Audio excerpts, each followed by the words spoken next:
Hi, everyone. Welcome back to another PredRev Live. Honestly, I want to say to all of you guys who have stuck it out for the first few of these lives, you have been through an absolute journey trying to stick with me and Rajiv here through a whole live stream because we have absolutely pulled you left and right and stuck you in Zoom, but we're here. We're here back on the live stream. Thank you all for being here. We figured it out this time. We've actually pulled in the big guns to help us get this one right. So thank you to Marisol, who is our tech expert right now. But yeah, welcome back to YouTube. This is where we should have been all along. I'm so excited to have you back, Rajiv. This is so exciting. I'm excited to be here. Like I was telling you before we push this thing live, I spent all week putting together this material. This is brand new, premiere, brand new material that we're debuting here as part of our Try Not to Suck series. Love that. Love a bit of fresh content, fresh tactics for the people. That's what we love to see. Should we do a quick little intro? For the peeps. For the peeps. Quick intro for people who have not seen us and maybe didn't make it with us to the Zoom the last time. Why don't you go first? Yeah, right on. Actually, let's do this. You want to give everyone the rundown of predictable revenue first? I think it's only right that you get to share that off the bat. Okay, absolutely. That makes sense. Welcome. Thank you for joining us. My name is Sarah Hicks. You may recognize me from other webinars, other podcasts. I do lots of content here at Predictable Revenue. I'm our lead coach on our consulting team, and Predictable Revenue helps companies grow through outbound. There you go. That's the rundown. Awesome. Thank you, Sarah. I appreciate everybody's time today. I appreciate you.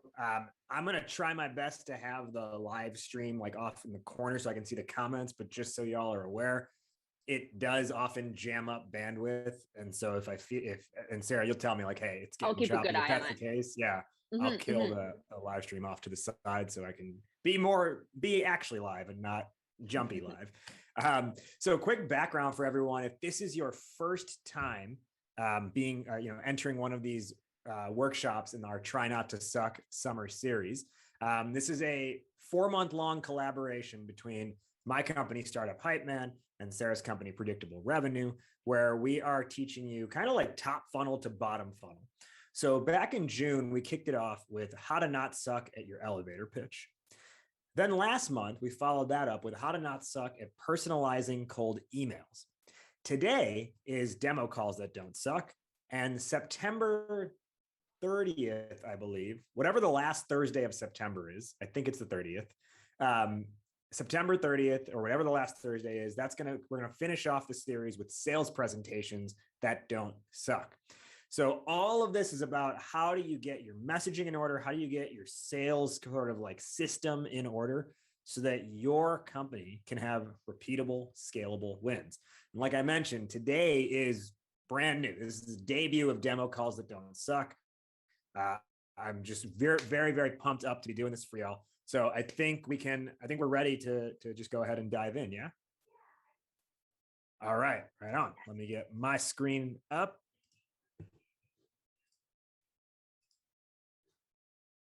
Oops. Let me try that one more time. Let me get my screen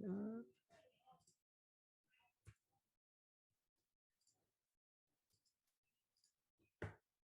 All right. I swear I'm going to get it this time. There we go.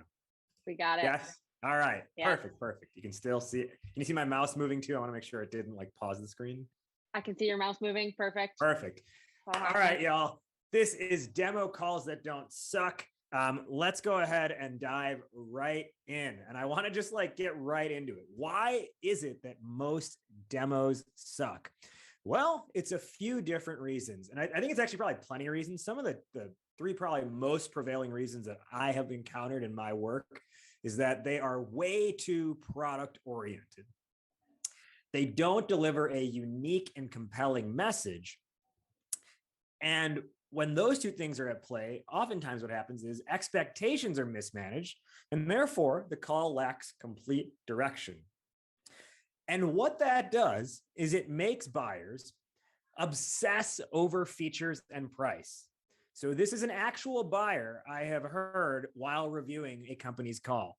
Hey, your competitor offers this extra feature and they charge 25% less. Why is your product so expensive? On top of that, it makes them forget who you are. So one of my clients was working with a company. I was working closely with the head of sales, and he was actively buying software for his team. And he told me, and you know what? I actually even referred him one of the companies because I said, I've seen their stuff. They look like they might be good for you. And he told me, man, I've been on 6 or 7 demos this week. And he was like, what was that one company's name again? The one you referred to me? Like, he actually forgot who the company was because the demo was so unmemorable. And when on top of that, if they're not going to buy from you, they opt for do nothing and they opt for the status quo. You know, this is an actual email received by an AE I was working with. Hey, thanks for speaking with us the other week. We're going to table this for now. As some other priorities have come up, we'll reach out when timing is better. And then timing seemingly is never better because there's always some other priorities that are getting in the way. Or what do? They flat out ghost you altogether. And then you're the one sending an email to them saying, just checking in. Have you had a chance to speak? Have you had a chance to speak with your team about this yet? If any of this sounds familiar, just go ahead and drop it in the chat. Like yes, like let me know if this has been you, if you've had this happen to you, any of these scenarios, if you had this happen to you before. And this is not where we want to be. And what I want to say is that your demo shouldn't turn away buyers or make them feel like they are settling, right?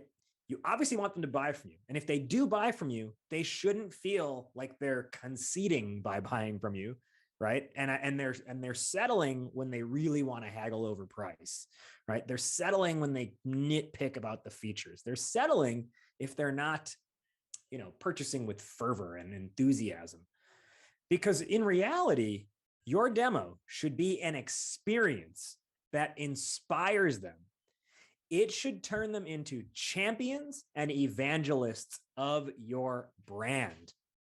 I want to say that again. It should turn them into champions and evangelists of your brand, because that's the type of customer who's not just going to buy from you, but they're going to tell everyone they know about you as well, right? They're going to evangelize your cause. They're going to be the best person that your customer success team gets to work with because they didn't just buy it for one specific product feature. And the second that feature has a slight issue, they get pissed off. No, they buy because they buy into a larger vision that they share with you. And when you consider the alternative, which is them turning away and making them feel like they're settling, I'm curious, which would you rather have? Right? What do you feel is the better path to have when you're out there selling? You can go ahead and tell me in the chat which one you feel like having. And obviously, you know that I'm picking that second route, right? Creating the experience. And the reason why I believe so much in that, and I want to give a more thorough kind of reintroduction. If you've been on the previous workshops in this series, if this is your first time here, let me give you a more full introduction for the first time. I so firmly believe in that idea of the customer who will evangelize, because my core life belief is in the power of having a voice. Okay. Above all else, I believe everyone deserves a voice. And I think there's so much power in being able to have a voice. And that's what fuels all of my professional and creative pursuits. So if you weren't aware, I am a hip hop artist. I am also a yoga instructor. I am also a professional combat sports ring announcer. And I am also the founder and the chief pitch artist of Startup Hypeman. The slide should have changed. There we go. I'm also the founder and chief pitch artist of Startup Hypeman. And what we do at Startup Hypeman is we help companies not suck at how they pitch themselves, not suck at how they present themselves, by figuring out the scalable narrative they can deliver to customers on a repeatable basis, and then baking that into a demo system that they can use to get scalable, repeatable wins. Here are some of the places that I've been featured over the years. If you like TED Talks, go ahead and look up mine. I did one on vulnerability. That was like 7 years ago, and I did it before Brene Brown made vulnerability cool.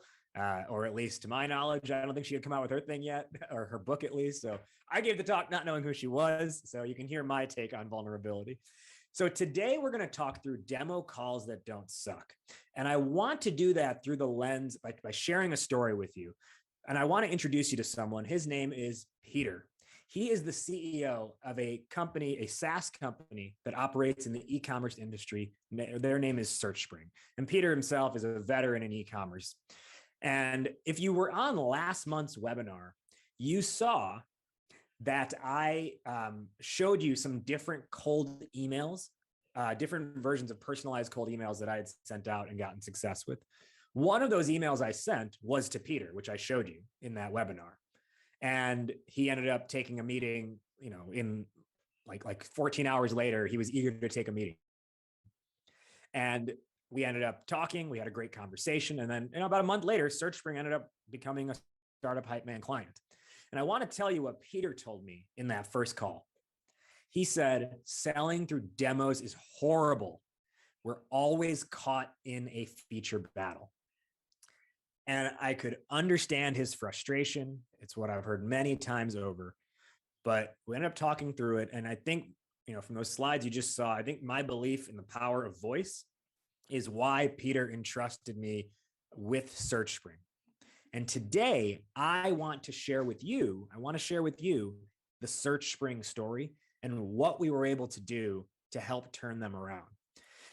The overall system we put in play, this next slide, again, if you've been here on the previous months, this slide might look familiar. What we did was we installed what I call a story stack, which we looked at their demo process and did an audit there. And then we used that to create the elevator pitch and build a pitch deck and write out a brand manifesto and restructure how they were thinking about their own company. Therefore, how are they selling their own company? And then providing ongoing demo call reviews on top of that. So that story stack is what I like to think of as like your company's mixtape. These are the different tracks that go on that. So let's dive a little bit further into what SearchSpring's situation was, because on paper, they seem to be doing a lot of things right. And this slide will transition momentarily. There we go. On paper, they seem to be doing a lot of things right. Okay. So they had Gong, right? And I think every company should have a software like that, whether it's Gong or Wingman or the host or the few other platforms that exist to help record and analyze your calls. And so during that demo audit process, I looked at the data. I listened to calls and I also looked at the data. And the thing is, seemingly they were doing a lot of things right. All the reps had really good talk listen ratios. They all asked like a healthy volume of questions according to Gong's benchmarks. They knew the software inside and out. They were really knowledgeable about the software itself. And their customers also ranked them a 4.9 out of 5 on G2. So seemingly like it should be really easy. And the numbers would say that they should be doing really well. However, they were still consistently missing quota, losing a lot of deals on price, having to rely on discounts to win deals, and getting piecemealed by their customers. And what I mean by that is perhaps you're in a similar situation where what you sell is actually, it's like a product suite where there's multiple modules involved. And a buyer could choose to just buy one of the several modules that exist. So they were getting piecemealed in that they had this really awesome platform with several different components to it, but the buyers are being like, no, we just want the one part. They were having a really tough time conveying the value of the full thing. And getting piecemealed is not where you want to be as a company, because that your customers are best served when they buy the whole thing. That's how they can unlock the full value of the product. And so there's got to be a way to get around that. And again, according to the data, they were following the rules. However, you can have the right talk ratio, but talk about the wrong things. You can have the right number of questions and still not get quality responses. You can have a highly rated product, but that doesn't mean it's going to sell itself, right? And I'll tell you, on top of that, the AEs on their team had a lot of questions, right? So when I initially spoke with them, they were asking me things like, how do I deal with status quo, delaying or killing deals? How do I frame pricing without having to discount? How do I stay top of mind between calls? How do I create urgency, especially being on a monthly quota? I'm sure that resonates with a lot of you, right? Like you have to sell things before the month ends. How can I get them to see we're different, right? So many different questions that they had and that were plaguing them and that were really even though again, the data said they should have been doing well, there's a lot more behind just the numbers. At the same time, it was pretty hard for leadership to provide the right level of support because Peter, the CEO, is busy being the CEO, right? He can't be observing calls every single day. Their head of sales focused on managing pipeline and, being brought in to help close deals in certain situations and also managing their partnership team. And marketing, I think this is true at a lot of companies, weren't really in tune with the day-to-day buyers, right? And it's not necessarily their job to be, on every call or anything like that, right? And they've got to focus on demand gen and whatnot. So it was hard for them to provide the right support. So what we did with SearchSpring was we installed that story stack model. And I want to share with you today, essentially the main components of what creates success. So what this breaks out into is the mindset, the messaging, the call flow itself, and the coaching and accountability necessary for repeatable, scalable demo call success.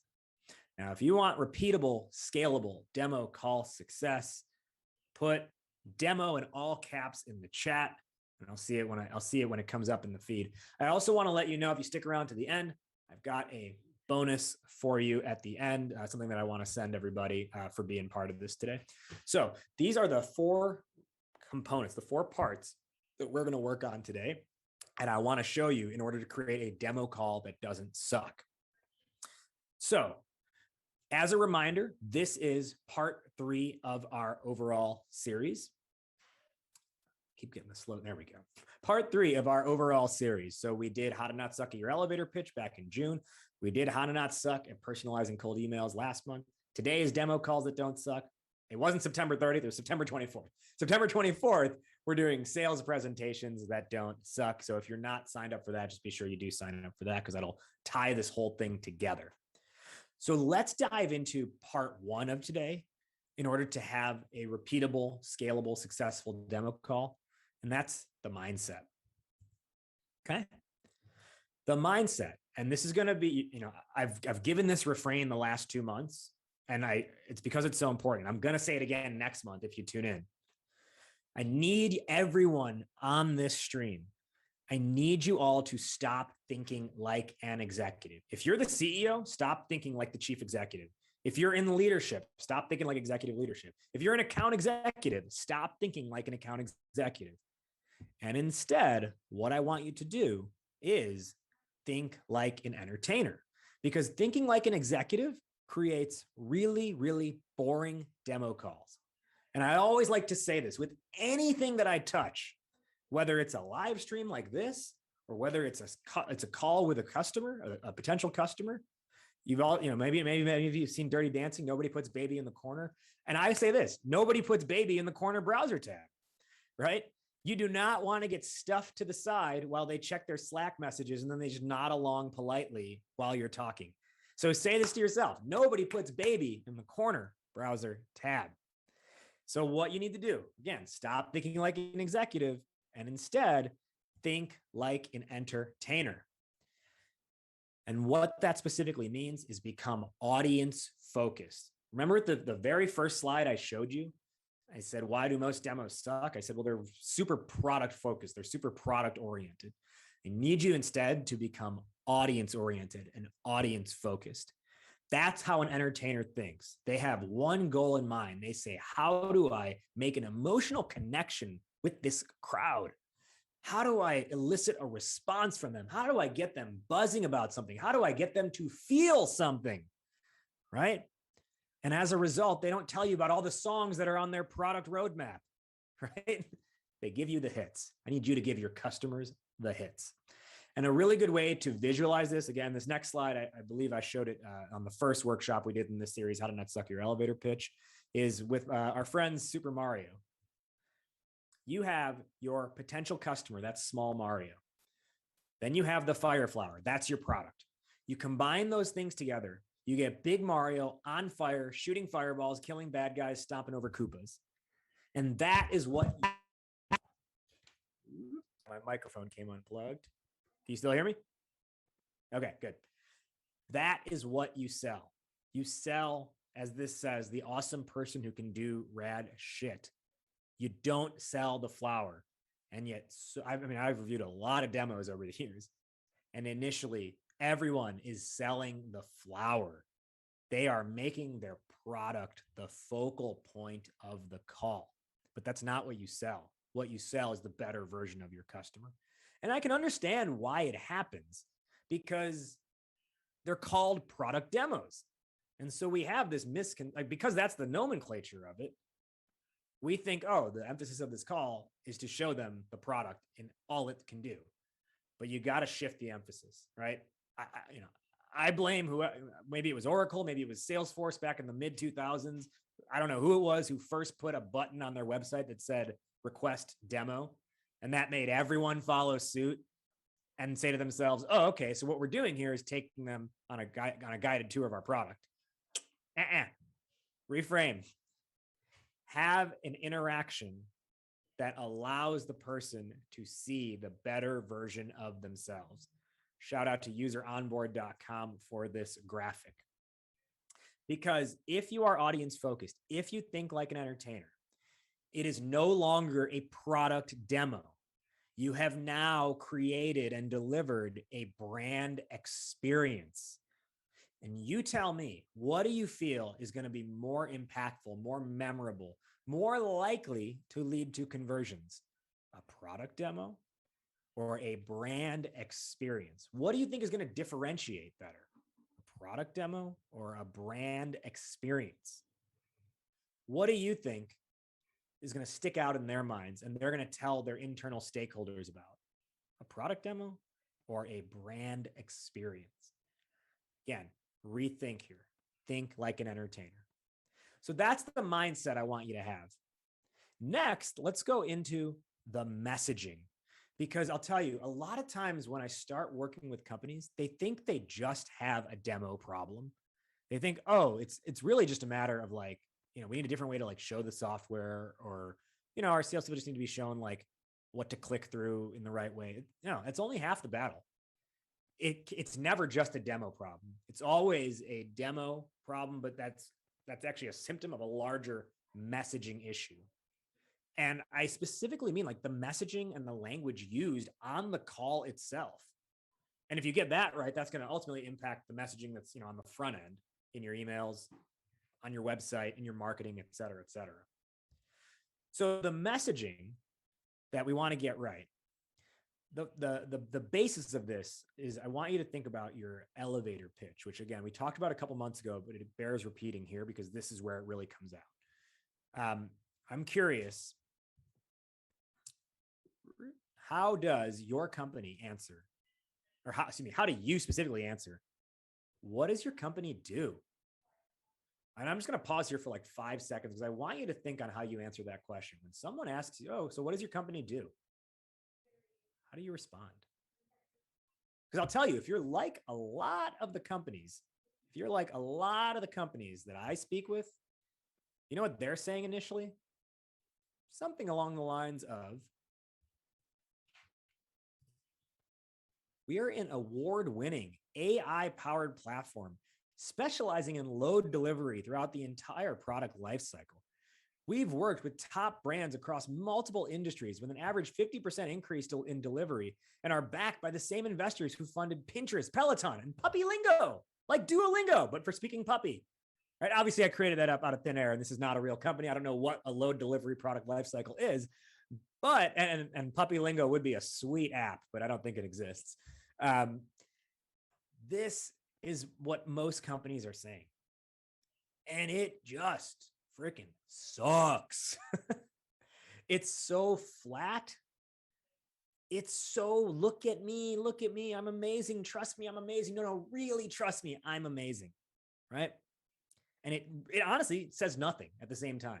It's using all these like buzzwords to try and say something impactful, but you literally leave that being like, huh? What do they do? And so what I want to show you again, that I've shown you the last 2 months, but again, it's part of this whole system, is the Que Pasa elevator pitch formula. So this is what we installed at SearchSpring, and what, when I work with companies, this is what we install. It is this elevator pitch that becomes a key part of the overall demo process, which you'll see in a few moments. But we got to get this part right because this influences all of the messaging. Okay. Que Pasa, which stands for, or what it means in Spanish, if you know Spanish, is what's up or what's happening. And that's how you need to give your introductory elevator pitch about your company, is tell people what's up. PASA, problem, approach, solution, action. Problem, approach, solution, action. Problem, approach, solution, action. Okay?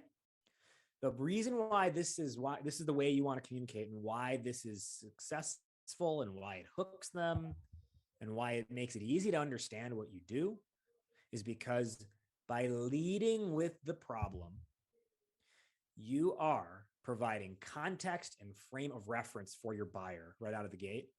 And most importantly, you are leading with empathy. And empathy is so key to this entire equation, to this entire system. If you cannot have empathy, you are not going to sell or be successful in your sales. Que Pasa, problem, approach, solution, action. And so Que Pasa, with SearchSpring, it laid the foundation for their addition. Not only is it a soundbite that's used in the call, but it lays the foundation for the additional messaging throughout the demo process. It's what became the basis for the pitch deck, which you'll see in a few moments is a critical piece of the entire system. So let's get to that system, right? Let's talk about the call flow. How do you get your demo, as Beyonce says, in formation, right? So let's talk about the formation of a successful demo. But first, I want to walk through, what does a demo that sucks look like? Well, demos that suck, they go something like this. They start off with what I call like 100 level discovery, like pretty high level discovery. Hey, what has you interested in us is like the lead question, and everything is centered around like why you might want to buy from us or why you want to talk to us, right? That's 100 level discovery. From there, it goes into a boring demo. All right, let me show you the software now. It leads to inconclusive next steps where you as the seller ask the buyer, what are your next steps from here? And I'll show you in a few slides why that's an issue. And this whole process, you cover it all in 30 minutes, but you know what happens? Prospect runs 5 minutes late to the meeting.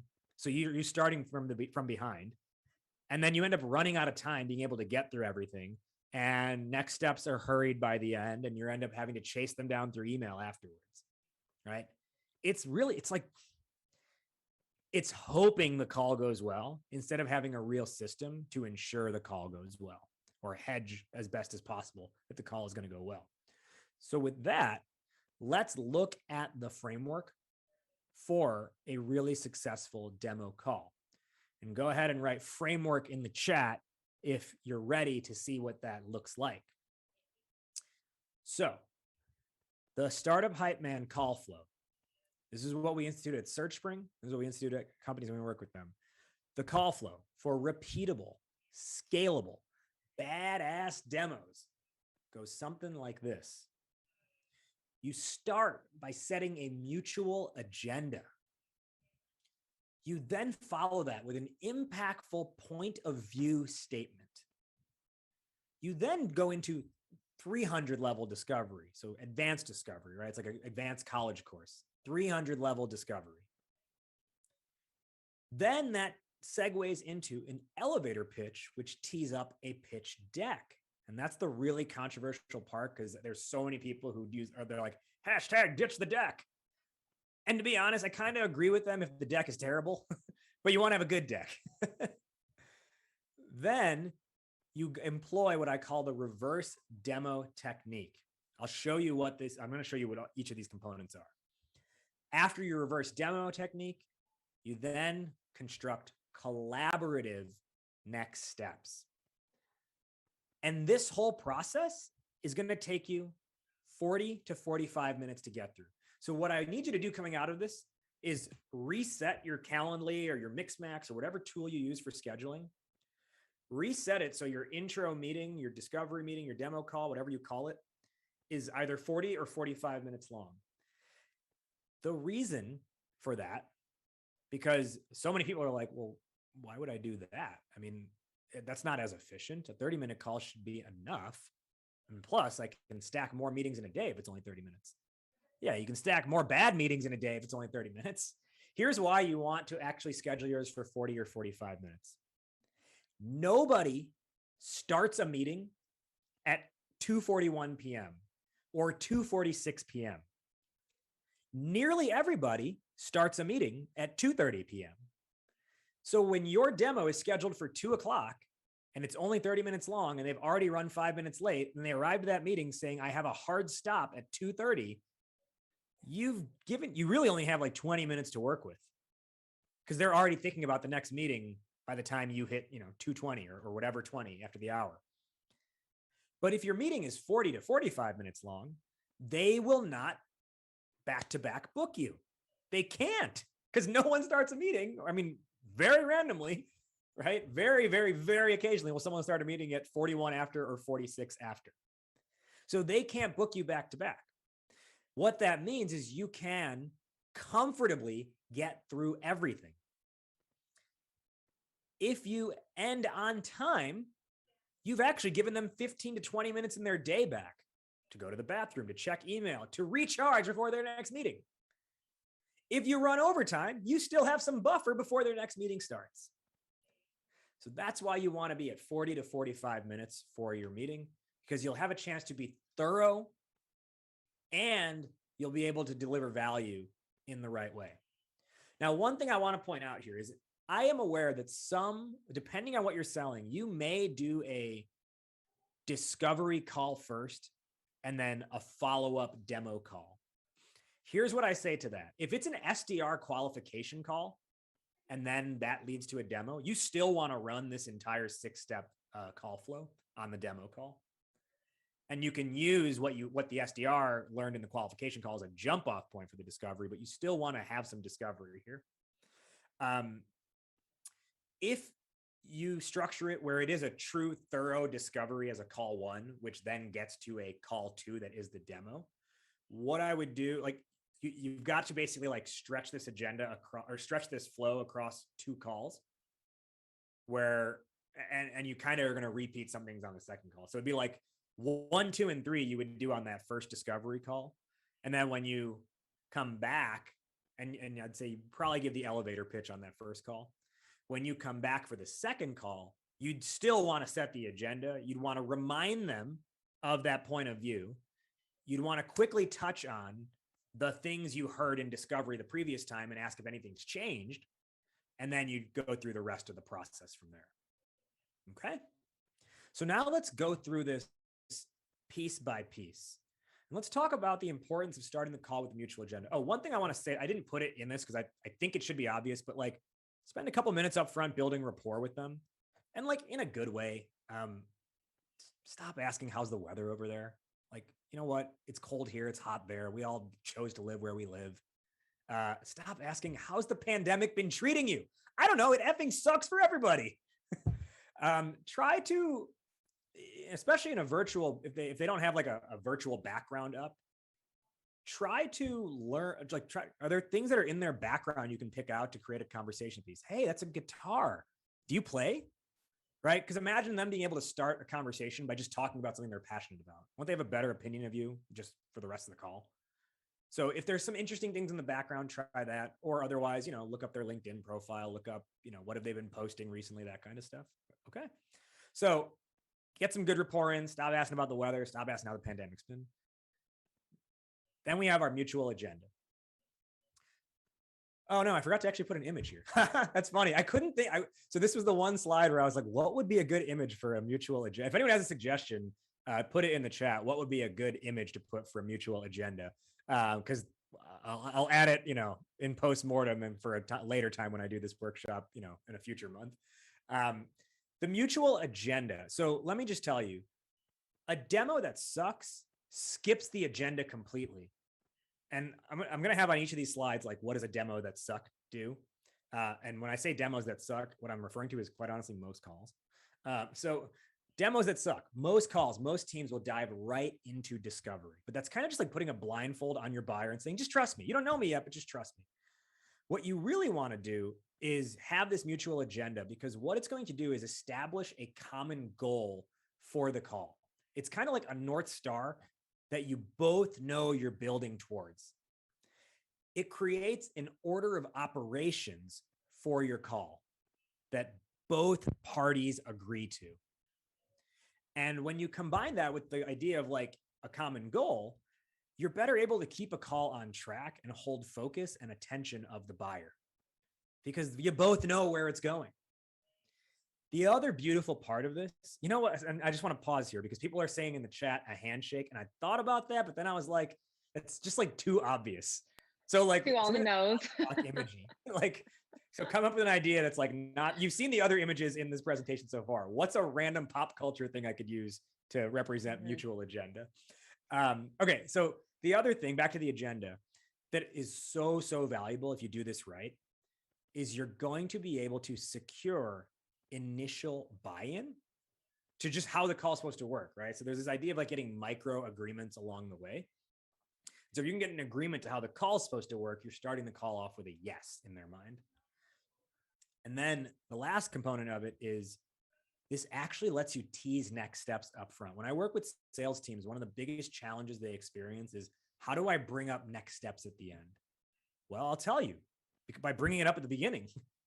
If you can deliver this agenda successfully, part of this agenda is you're going to say something like, and just to give you a heads up, if we both feel like there's a mutual fit, typically next steps look like blank.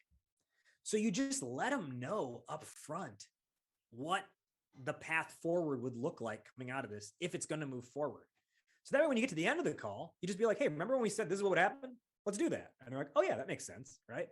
It gives you more control over what should happen next. So that's the mutual agenda. Sarah, how am I on time? You have 23 minutes remaining. Oh, pretty beautiful. Good. Beautiful. Yeah. Plenty of time. Okay. So that's why the mutual agenda is the best starting point. Now, I'm liking the suggestion from Tim, the Far Side comic of an agenda going horribly wrong. Sarah, you said an engineer and artist talking by the mixer. Ooh, yeah. I like that. So after the mutual agenda, we then want to have the impactful point of view statement. Now, demos that suck don't have a point of view. And I just want you to consider this. Have you ever considered what your company's point of view is? If you're the CEO and you're on this right now, have you ever thought of what's your point of view about the industry? If you're an account executive and you're watching this, have you ever thought about what is our company's point of view? So your point of view is where you convey your stance and belief system about the industry and the way it should be working, the way people in that industry should be operating. This is meant to live so far above product level and product feature level. It should convey a vision, okay? You want to convey a vision here. Essentially, you're trying to get across this message that like anyone who does it this way is doing it the wrong way. We believe everyone should be doing things this way instead. But I need you to speak about that from a up here level, not at the ground product level, right? Think about it like in terms of like a decision-making level about how people should be developing, how people should be thinking strategically about their own company. Okay. And I want to also say here, if you're the sales rep and you're watching this, don't create this point of view statement on your own. This should come from the top down. This should come from executive leadership, because you really want that point of view statement to be consistent across the team. Now, you could go and recommend to your CEO, hey, I think we should work on this. Here's my idea, but you're the CEO. What's in your head, right? That might be a good way to bring it up to that person. But it should be a top-down initiative for what is our point of view as a company. And what you're trying to do here is get them to align to the way you think. Because if they can align with the way you think, now they're more on board with with the rest of what you might show them. To give you like a sample version, the startup Hypeman point of view statement is, and you saw a tease of it earlier. We believe in the power of having a voice. Without a voice, companies risk commoditization because customers just treat their products as interchangeable. But with a voice, customers recognize your unique qualities and magnetize to your brand. And that's where that's where companies need to be, thinking and acting as a brand, not as a product. Right? See, it took like 10, 12 seconds to get through, but it gives someone an idea of the way you think about it, the way you think about things. And on top of that, you know what? Product features A and B that you have, they're probably comparable to what a competitor is doing. You might do it a little bit differently, but it's probably comparable. But you know what no competitor has is your company's point of view. And so that is really your differentiator. How like the way you think about the market, the way your company thinks about the market, that's the differentiator. Go ahead and type in POV in the chat if you are down with an impactful point of view statement. And I hope this GIF hasn't made you dizzy. I realize I'm putting a GIF on a slide. It's probably super distracting when it's up there for so long. Coming out of the point of view statement, we then advance to what we call the 300 level discovery. Demo calls that suck do 100 level discovery. And again, that's what most teams, most companies are doing. 100 level discovery treats the issue as siloed within the realm of the product only. Okay. And the questions focus more on why buyer, why are you interested in us? I've also noticed that a 100 level discovery is frequently interrupted by bragging on your own product. So the prospect will be saying something, and then you'll be like, oh yeah, actually our product does this, this, and this. So you don't have to deal with that. So it's like interrupting cow moo. Like I remember that joke as like a kid.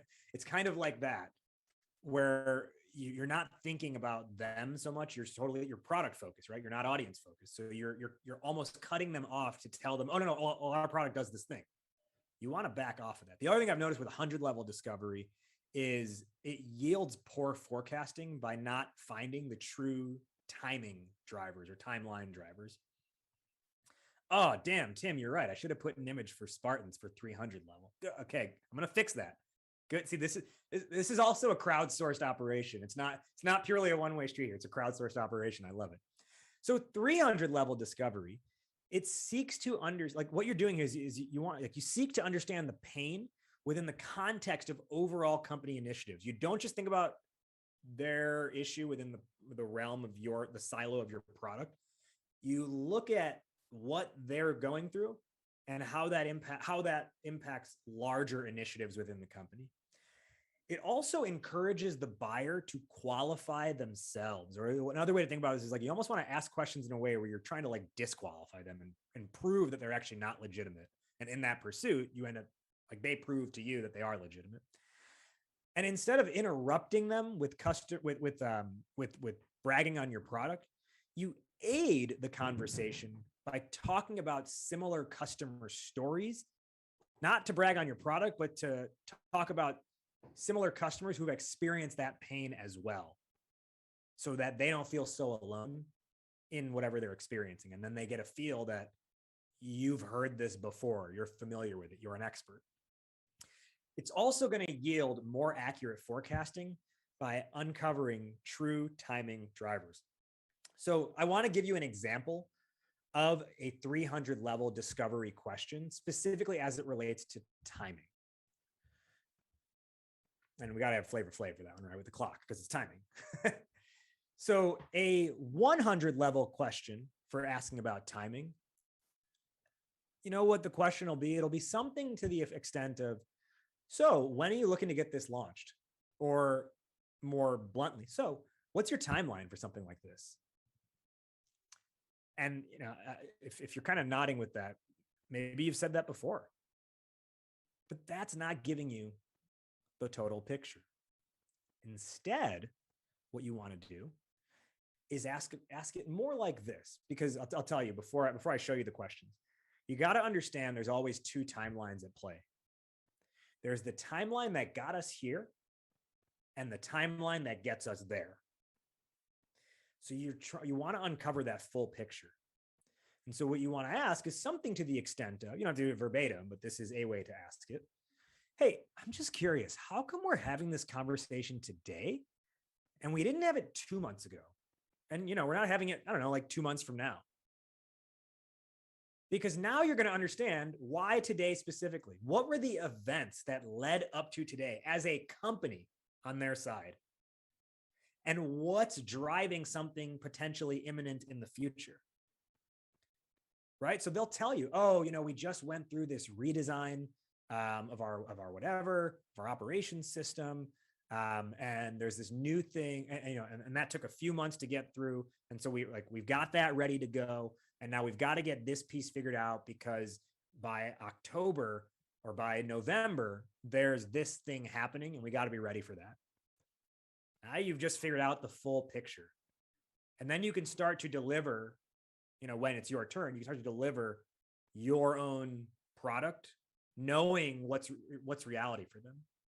And then the other part of this is trying to hedge against what they just told you. What I mean by that is, how realistic are they about that? So they said, oh, we've got this thing coming up in like whatever event is happening in November. So we've got to be ready for that. But you want accurate forecasting. You want the most accurate forecasting. So what you're going to say is, okay, I get that. What happens if you don't go live by then? I'm just curious. Now they've got to defend their own timeline to you. And some people will say, no, we absolutely have to, because if we don't, that's going to delay this other thing, which is going to delay this other thing. And you know what that allows you to do when it's your turn, is say, wait, so if I understand this, you're telling me there's this huge thing going on and you've already started working on it, but the whole operation gets pushed and you can't afford for it to be pushed if this piece isn't figured out by this date. Did I hear that right? Yeah. Okay. Right. So now you've got them qualifying their timeline to you. Or you're going to say, hey, I'm just curious, what happens if you don't go live by November? And they're going to say, if we have to kick it out another month or two, like maybe, holiday season comes up, like that wouldn't be the worst thing in the world. Now, November is not as hot of a date as you thought it was. And you've either got to work with them on the extended timeline or get them to recognize urgency to do something in November. See what I'm saying here? That's an idea of an advanced 300 level question. Let's then talk about the next step, the elevator pitch and the pitch deck. So I talked earlier about the Que Pasa formula. Demo calls that don't suck. They don't have a concise introduction of here's what we do. And they either have a really bad capabilities deck, or they don't use a deck at all because there's this belief like, oh no, slides are pointless. And you know what? Slides are pointless if the slides are bad. If it's a bad capabilities deck, yes, you're wasting everyone's time. What you want to do instead is tee up. So you come out of that discovery and then you're like, that's really helpful. Thanks for sharing all that. Let me give you an idea of, a more thorough idea of what that means for us. And the things you're saying really resonate with me because problem, approach, solution, action. You give them that 30 to 60 second soundbite of your company, of your product set. And then you're like, does that give you a decent understanding? Yeah, that's actually, and you'll notice they'll be like, if you get this right, they'll be like, yeah, that's actually really helpful. Thanks for sharing that. Okay, great. Well, let's talk a little bit more about, what that means. And then you open up your slides, and your pitch deck is not a capabilities deck. It should be a category defining pitch deck where you make a commentary on the state of the industry. It should teach them about their own situation, where they they say to themselves, I've never thought of it like that before. Now, next month, you want to come back when we do sales presentations that don't suck, because I'm going to walk through the exact slide by slide system to create a really good category defining state of the industry pitch deck. And the other thing you're going to do with this is make sure it'll help you unlock the full value chain of your offer if you are that, multi-part product suite that gets piecemealed. Right. And so we've been like all these things that we implemented with Search Spring. Then you get to the reverse demo technique. So this is the part where you actually showcase your software. All right. And demos that suck, they deploy what I call the curious case of Benjamin's buttons, meaning it is a 25-minute button by button walkthrough of every possible thing your admin panel and your admin dashboard can do. Oh, let me show you how you do this. Let me show you how to do this. Oh, this button here does this. This button here does this. This button here does this. That doesn't work. It's incredibly feature focused, and it actually makes your product look and feel complex. This is putting your customer, your buyer, in screen share hell. So the reverse demo technique, what you actually want to do is a light walkthrough of the product. I want you to intentionally leave some things out, because you know what? The smart seller understands that you always have in your back pocket a technical demo as a follow-up next step, where you can go through all the little pieces because they need to have, their developer on the line who needs to learn that language, right? But you want kind of like the drive-through version at the start, their first time seeing it. And then what you want to do, like the way you want to actually show your software is by working with backwards from the end result. So don't start in your admin panel. What's the thing they're trying to accomplish? Show them the accomplished version and be like, like I want to, for example, your customers are looking for this. So let's pretend I'm your customer and I'm going to your site and I'm looking around. Okay, great. I get this thing. Perfect. And now, oh, it's all in front of me. Amazing. And you make your customers happy. And on the back end, to make all that happen, it's super simple. You just do this and this and this, right? So you start with the end and then you work your way back to the how it's done. It's the reverse demo technique. And you're going to prioritize value over features in this process. And it's going to help your product feel simple and linear, not all over the place, because you're like, let me show you this and this and this and this and this. Your product should feel easy to use the first time they are showing it. Again, you have the technical demo in your back pocket if you need it. Also, keep in mind, on top of the technical demo, if they do become a customer, they're going to get onboarded by your CS team. And the CS team can show them all the extensive, how-tos when it's their turn. Maybe leave some stuff for them to find out later on. Maybe they'll be surprised, right? So you get through the reverse demo technique, and now you're near the end of your call where you want collaborative next steps. Yeah, I got a handshake image here, but it's Hey Arnold, so it's more than just a stock image handshake. Your collaborative next steps. Demos that suck, expect the buyer to tell you, the seller, your own process. So tell me if this sounds familiar. You get to the end of your call and you say, yeah, so tell me, like, what are your next steps from here? All right, maybe you've done that before. Maybe you're doing it today. If you're like a lot of the sellers that I work with, first, that's what they're saying. Hey, what are your next steps from here? But you're expecting the buyer to know how to buy from you, but you're the one who sells it, right? So what you want to do is have collaborative next steps, because if you just ask them, hey, like, what are your next steps from here? You're giving away control. And again, you're asking the buyer to tell you what your own process is. And then inevitably what happens, I see this so often, you as the seller take on like all the responsibility of what happens next. Yeah, so coming out of today, okay, great. I'm going to send you this. I'm going to look up the answer to this. I'm going to talk to my CS team and show you how to do this. And then I'm going to get you this thing as well. I'll send that all to you in an email. And that email takes you like 40 minutes to type up in full. And then on top of that, you're like, okay, great. And then just let me know when you're available for a follow-up call. So you've taken on 100% of responsibility, and you haven't even gotten any form of commitment from them, and they don't have to do anything in the process. Collaborative next steps, there's a shared responsibility.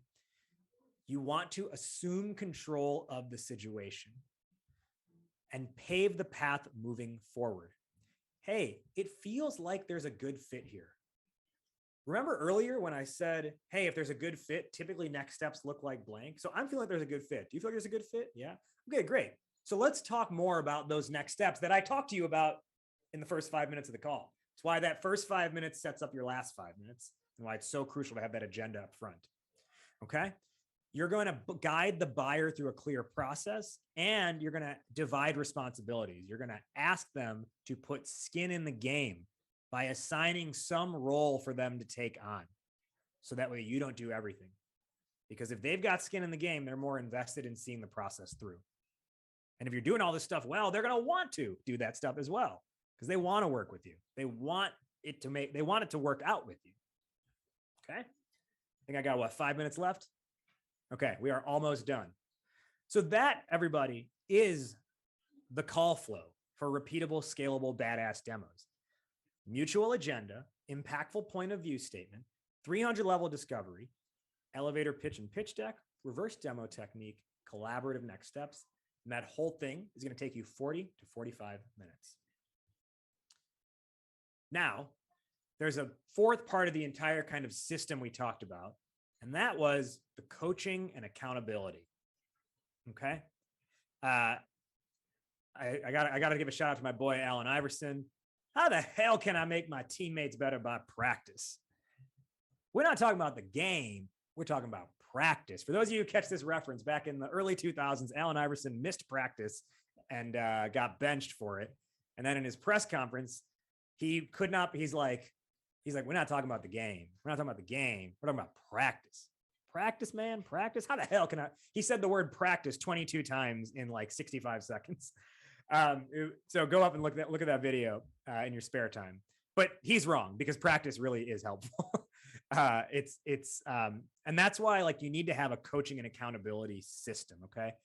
To be successful, reps need more than just pipeline review meetings. They have to have more interactions where they feel support, where they're getting coaching and they're receiving feedback, right? The interactions can't solely be what's the status of this deal, because they're never going to get better that way. And they're only going to feel more and more pressure. I think if that's all you're doing, it's expecting a basketball team to win every game, to go 82-0 without ever showing up for a practice. Obviously, that's not going to be very successful. So the coaching system that we implement at Startup Hypeman when we work with companies, and like when when we've been working with SearchSpring, you got to make sure you've got a system in place, like a call software in place, again, like Gong or like Wingman or the few others that exist out there that allows for easier viewing of calls, coaching, etc. The system that we do is we watch the calls, we leave notes on the call, we then open up time for one-on-one feedback, and we do a team game film review session at the end of every month where we all get on a call together and we watch back one person's call and we do like a live feedback session. And it's not just valuable for that one person, because I can also say, let's say I'm reviewing the call of someone named Jake. It's not just that I can talk about what Jake's doing here. I can say, Sarah, I'm curious, how would you approach this situation? Right. And then you have this sort of like 360 learning environment. And that's how you create this like repeatable system and get these wins. And that is the system for demos that don't suck. Overall, you have the mindset. You got to get the mindset right. Think like an entertainer. Get the messaging right. Lay the foundation with that Que Pasa pitch framework. Get your call flow in play, and then support it with coaching and accountability. Right? To truly have repeatable, scalable success, you need all four parts of this system working together. If you don't have the right mindset, your messaging is going to be off. If your messaging's off, your call flow isn't really going to matter. And I think I'd mentioned this at the beginning. Like, I've had companies tell me before, I wish we would have realized earlier that it's not just a demo problem. It's also a messaging problem. And then again, you can do the first three things, but if you're just like, here it is, go, and there's no system to help people along the way after that, maybe one time it'll work, but then everyone will fall back to the old habits after that. And the result of this whole thing, this system, when you put it in play, it makes your product demo a brand experience. I talked about that word earlier. Turning your buyers into champions who evangelize your cause, positioning you as a category leader. And that's the sandbox we all want to be playing in, where our audience looks at us as leaders in our category. So putting all this into play, what does that really mean? Well, let's look at some results, because when your demo call doesn't suck, when you do these things effectively, here's what you can expect. You can be like Britt at Blueboard. Man, these slides are being really weird on me. There, you can be like Britt at Blueboard. She's like, oh man, our SDR shadowing the call just said, you effing murdered it. One of the best demos I've ever seen, definitely top 10 of all time. You could be like William at Engagedly. Hey man, just want to send some fire your way. I just closed out the quarter at 140% to goal, and that was a true mid-market level goal. And what about Peter in search string? Remember we talked about him at the beginning? Well, we implemented this whole system, right? You remember he was like originally saying selling through demos is horrible. We're always caught in a feature battle. Well, where do we get their team implementing this system and getting them on the same page? Well, they had results like Steven. Man, when I would demo before, it could feel overwhelming. This system made it easy for the prospect to visualize and work towards. It's reduced my number of calls to close and increased average order value. In the past 3 months, I've done 105%, 195%, and 200% of quota. But remember, I said repeatable, scalable success. Because Deontay can step in and have success too. The changes in my pitch made a world of difference. I transitioned in May from an SDR. In May, I did 50% of quota. In June, I did 149% of quota. That is a 99% increase. Or you could be like Derek, because it's not just Steven and Deontay. You could be like Derek. Thanks for keeping me focused and pointing out areas to improve on, right? Accountability, ongoing. The changes have made a difference. Doubled my sales over Q1, hit over 120% last month. And these effects are being reverberated throughout the rest of the account executives on their team as well. And Peter himself, remember, he was like, demos are horrible. We're always caught in feature battles. Well, we got them. This system got them away from being feature focused, being audience focused instead, and delivering value, telling a good story that gets the buyer to think differently about their situation. And what did that lead to for Peter specifically as the CEO? Well, he quite literally ate his own words, because he challenged the sales team. The board of directors set an impossible quota, sales quota. He challenged his team to hit that. And they said, if we hit that, will you let Chantel, our VP, pie you in the face? Peter ate his own words. And look how he really gets in. She holds his neck so he cannot pull away. So my question for you, if you're a CEO, if you're an executive leader on this, are you ready to take a pie to the face because your team is doing so well? If you're an account executive, you're a seller on this call, are you ready to give that pie to the face to someone else because you're crushing it that badly? I'm telling you, this system really does work. So implement it. The bonus that I mentioned at the beginning of this, so that first 5 minutes, the mutual agenda, I have a cheat sheet that I call How to Not Suck at Setting Agendas.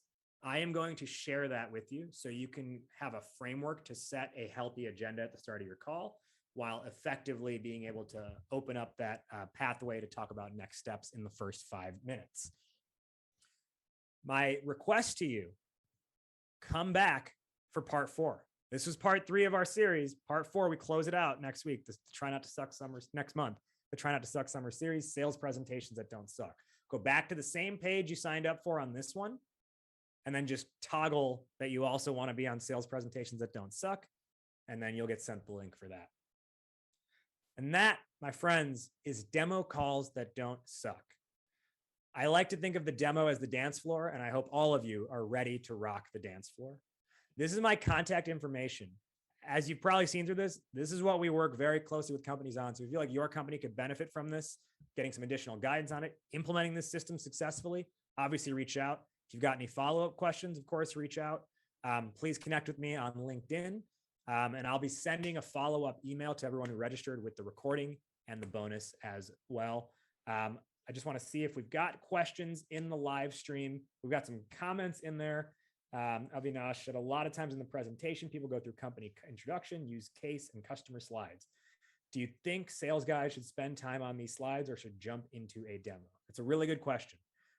What you just laid out as a presentation, company intro, use case, customer slides, that's essentially a capabilities deck. That sucks. Most companies are doing that. You need a presentation that tells a story, essentially a story that delivers the idea of change. Okay. You need to be able to teach them something about their situation. So they say to themselves, you know, I never thought of it like that before. And that's not going to happen if you literally have slides that walk through how the product is used, even though you're going to follow it up anyways by showing the software. So again, next month, like sign up for that, because I'm going to show you that full presentation framework step by step. Sarah, anything you want to close out with here? No, all super helpful. Yeah, the piece that really, really stood out to me, I think the most out of this whole thing was on the timelines and how to really figure out where you exist in a realistic timeline, because you're so right. So many people just get the really surface level idea of the timeline, and then there's like a false sense of urgency. You think it's urgent, when in reality, if you ask the second question and dig a layer deeper, you understand whether or not it is, and it will help you create the urgency or highlight the urgency if it's already there. It's just, that's a great takeaway. That was Yeah. my top fave, but it was great. All in all, great. Yeah, it's just, you wanna, I think we all have like the bias of being like, of wanting the best possible answers and outcomes. And so that leads us to like hear something and then not think to go further on it, because it's almost like if we don't hear it, then it never happened. Right? Yeah, exactly. Well, awesome. Yeah, I think that's a great parting thought from you. And again, I'll tell everybody here, mindset, think like an entertainer, let it start there and let it unfold from there. Tim asked if we can send out the location to sign up for the 24th. You have it on your calendar for the 30th. Yeah, that's good. That was my bad. I accidentally said the 30th at the start of this. It's on the 24th. We can put the link to sign up for that in the live stream chat. Yeah. I think that's all I got for today. Thanks so much. Thank you, Rajiv, for joining us for another great session. So excited for next month. And thank you to all of you guys for coming back and joining us on the live stream. It's always so wonderful to have you there, active in the chat. Great comments, great questions. Thank you all. And we'll catch you next time.